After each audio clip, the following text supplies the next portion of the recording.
Hey and welcome everyone. In this video we'll show you my Templar healer setup for dungeons and arenas in the Harrowstorm DLC. I've been playing this build with great success for quite a while now, and so I'm really excited to bring you this video. This is a hybrid or off healer build, so additionally to being a healer and support, it also does considerable damage. This is in my opinion the best playstyle if you want to play as a healer in 4-player content, as the damage gets reasonably close to a 3 damage dealer group while still having full healing and support. In this video we'll go over the entire build first, and after that give some additional tips on actual gameplay. So let's get started. Here's an overview of the entire build, but I will go over the stats and influencing factors one by one. For the race, I absolutely recommend Breton. It just gets you the most amount of useful stats.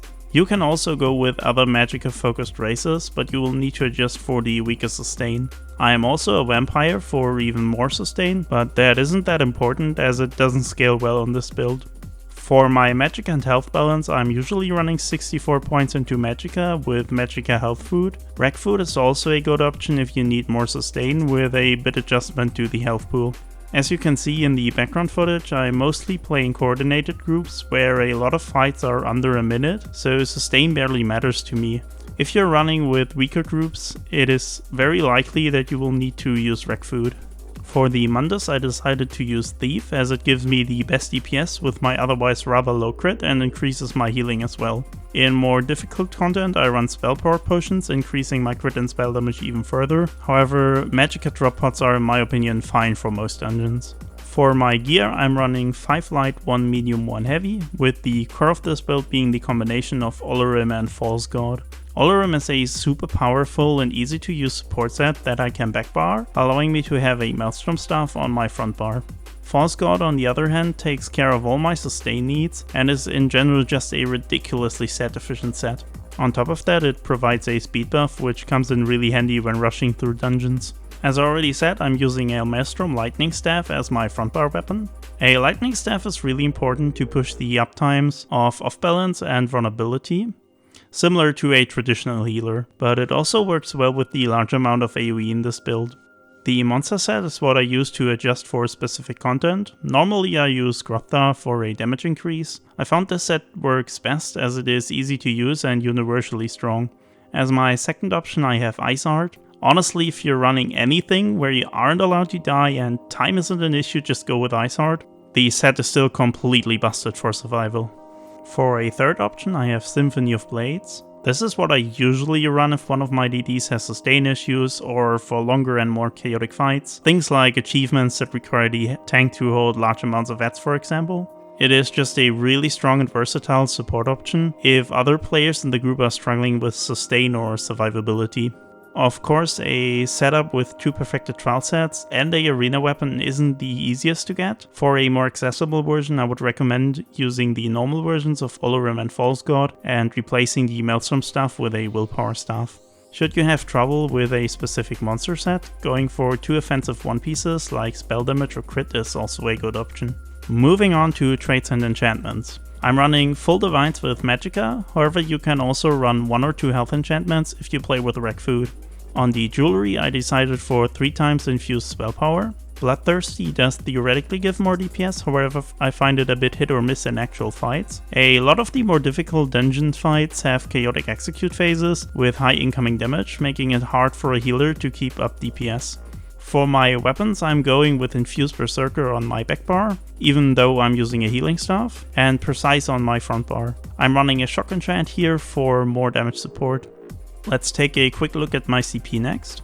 I choose a balanced setup here since dungeons feature a large variety of damage types and mechanics, and I really can't be bothered to change my CP for individual fights. Starting with the recipe, I run 81 Ironclad, 24 Spell Shield, 56 Hardy, 66 Thick Skin, what a tongue twister, and 43 Elemental Defender. Since I'm a Breton Templar, I have an insane amount of spell resistance anyway, so I'm going with a bit more physical resistance, even though PvE content is usually leaning more towards magical damage types. In the blue CP I have 23 Spell Erosion, 56 Elemental Defender, 66 Elfborn, 66 Master at Arms, 31 Staff Expert, and 28 Thaumaturge. This is simply what gives me the highest DPS, and I find less to be unnecessary. I think the green CP come down to personal preference a lot. 76 Arcanist, 64 Tenacity should be pretty straightforward though. I'm using heavy attacks a lot as a sustain tool, as the more magic intense fights often have phases that allow me to heavy attack. The rest is 40 Warlord, 19 Bashing Focus, 23 Shadow Ward, and 48 Tumbling. I tend to dodge a lot instead of blocking, so this is why I range my CP like that, but as I said, it comes down to personal preference. Before I actually talk about the skills, I think I should explain why I use Templar in particular as my go-to healer in dungeons and arenas. Apart from it being my main, that is. Templar has a very convenient and easy to use kit, but at the same time a lot of multifunctionality and synergy in its skills and passives. This allows for a lot of streamlining and therefore makes Templar so great for multi-role builds, since slot efficiency is everything when you want to play 2 full roles with only 10 skills available. As you will see, almost every skill in this build has multiple functions. I can fulfill almost any fight-specific role and basically never need to change my setup while not running any situational skills either.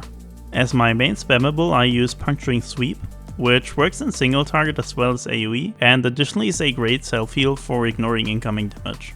Radiant Oppression is my execute, and it is just that, an execute, but it is way too strong to miss out. Mystic Orb is another great damage skill, and of course one of the most important synergies in the game. One of my front bar dots is Unstable Wall for the Maelstrom stuff and debuff up times. The other one is Blazing Spear, which also functions as a AoE spammable in fights where puncturing sweeps don't work, and it also is the same synergy as Orb. On my back bar I run another 2 dots, the first one being Ritual of Retribution, which also is one of my 2 hots, and because that's not enough, it also functions as another synergy, a cleanse, and procs my Restoring Light passives.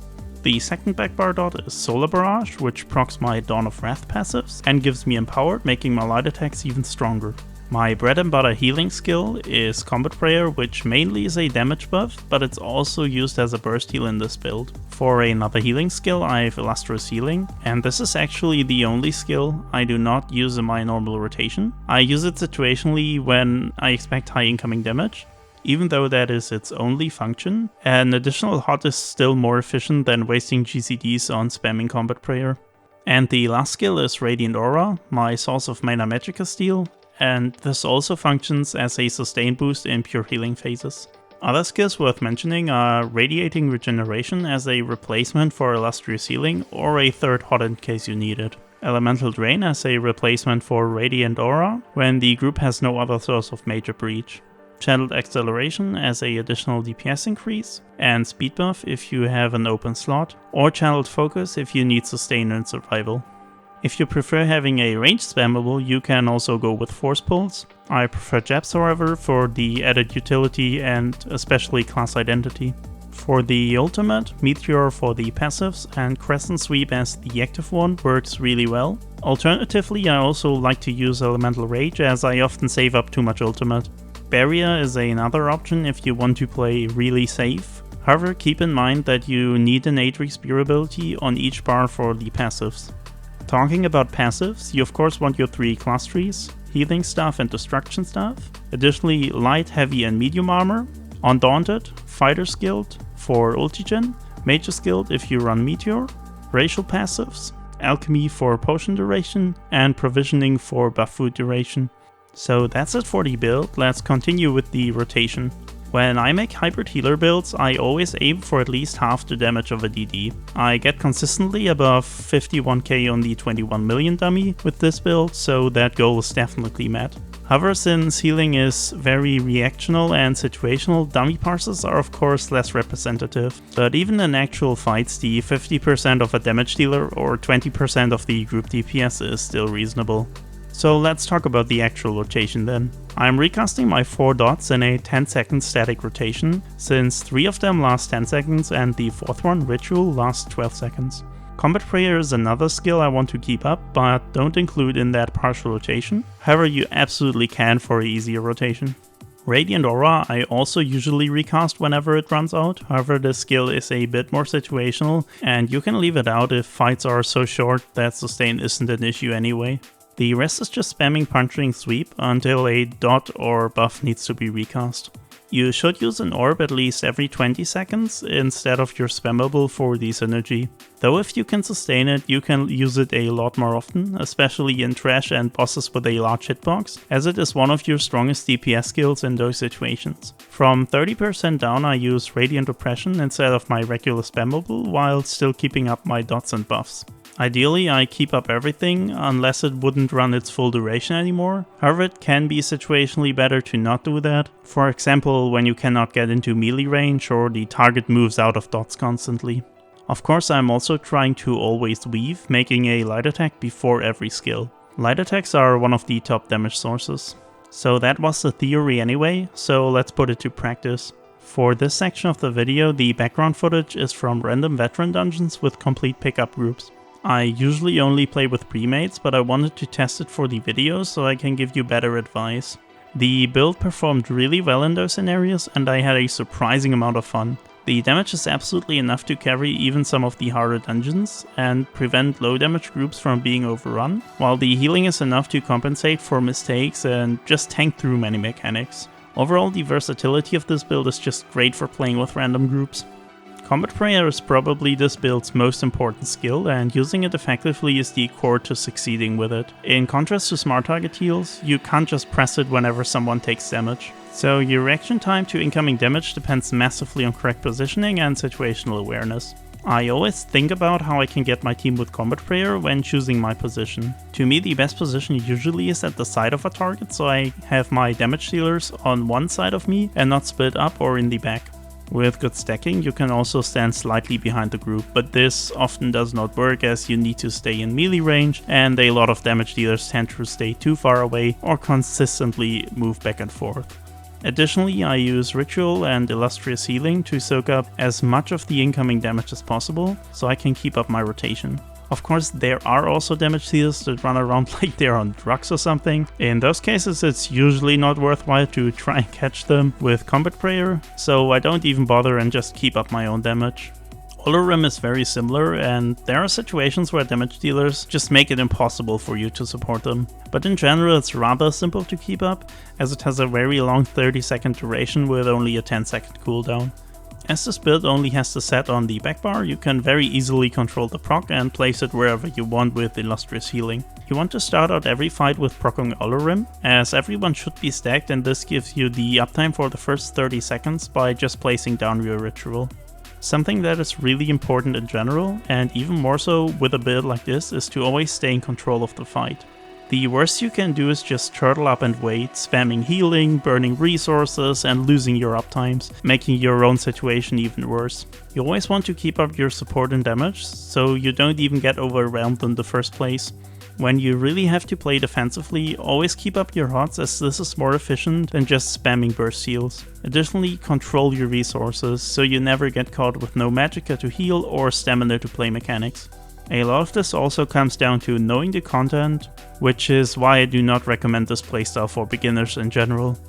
Another big part of being an effective support is playing mechanics so your damage dealers don't have to. And this build takes that to another level with being capable to focus down ads and play mechanics that require substantial damage.